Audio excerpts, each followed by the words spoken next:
满场地的新能源，1万台车。 This is a field of over 10,000 Neta V Chinese EV cars that are rotting away. 600多台啊，21年的，都是50公里以内啊，上牌新车。 And this man has just exclaimed that these BYD cars, all 2021 models, have less than 31 miles on them.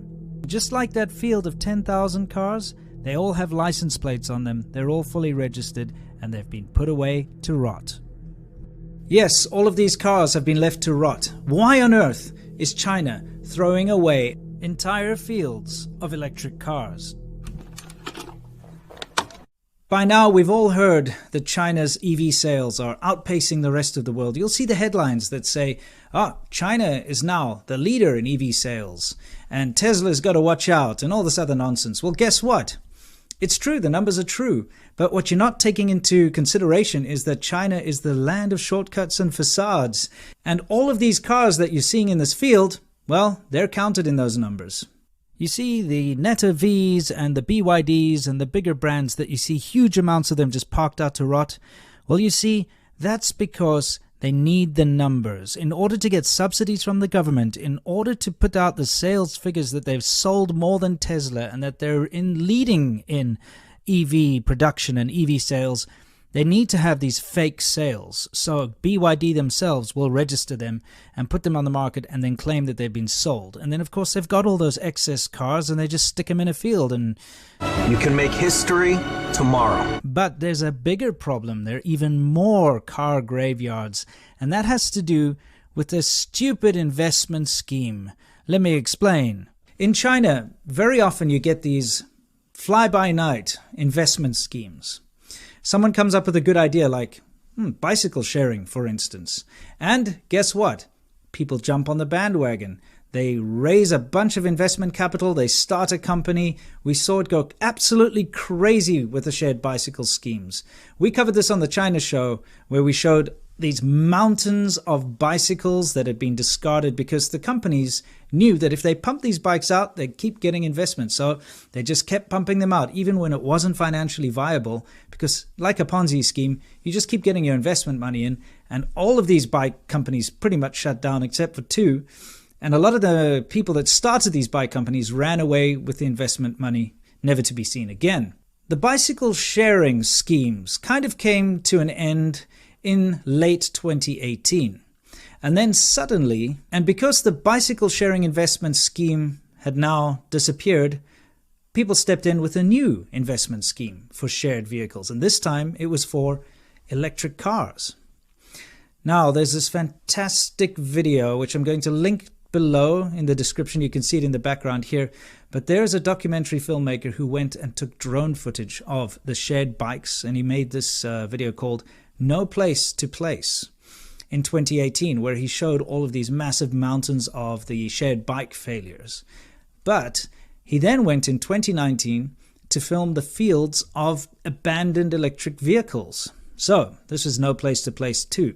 And what you're seeing are these fields of shared cars. You see, the idea, like shared bicycles, would be that you have an app.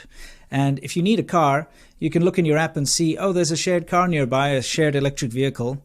And you go and you unlock it with your app and you can drive to your destination and then lock it again. It's actually a very nice idea. It's not a bad idea at all. But of course, because it's all a money grab and it's a ridiculous scheme and a Ponzi scheme type situation in China, they just pump these things out without doing proper market research, without actually seeing if it was viable or not.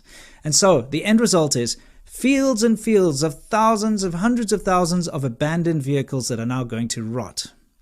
Now, this is where it gets insidious. These cars are electric vehicles, and that means they have batteries in them. So not only have you created a lot of waste by developing cars that are not going to be used and that are going to be left to rot, I mean steel and glass and liquids and chemicals and all the rest that goes into it, but the batteries. Everybody knows that these electric batteries that are used in electric vehicles are incredibly complicated and require a lot of very dangerous mining and chemical processes to create. There are human rights atrocities attached to making these batteries, if you want to look into it, child labor, slave labor, that kind of thing.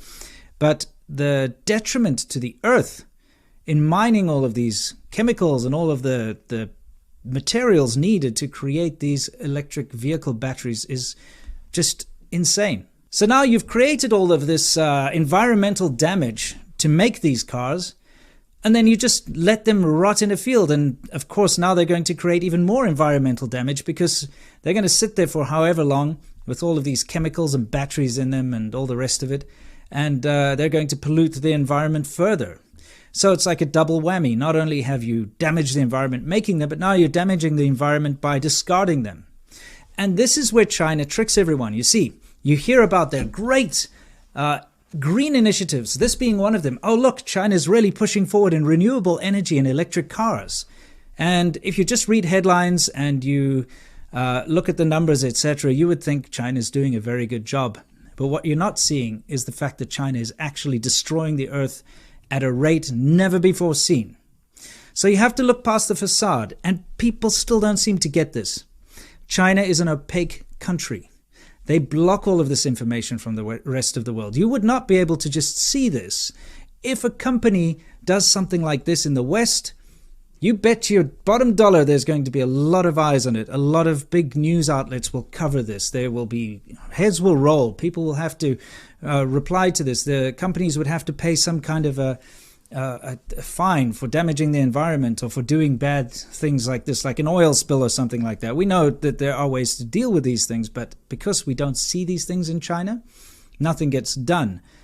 These massive fields of electric cars just sit there rotting.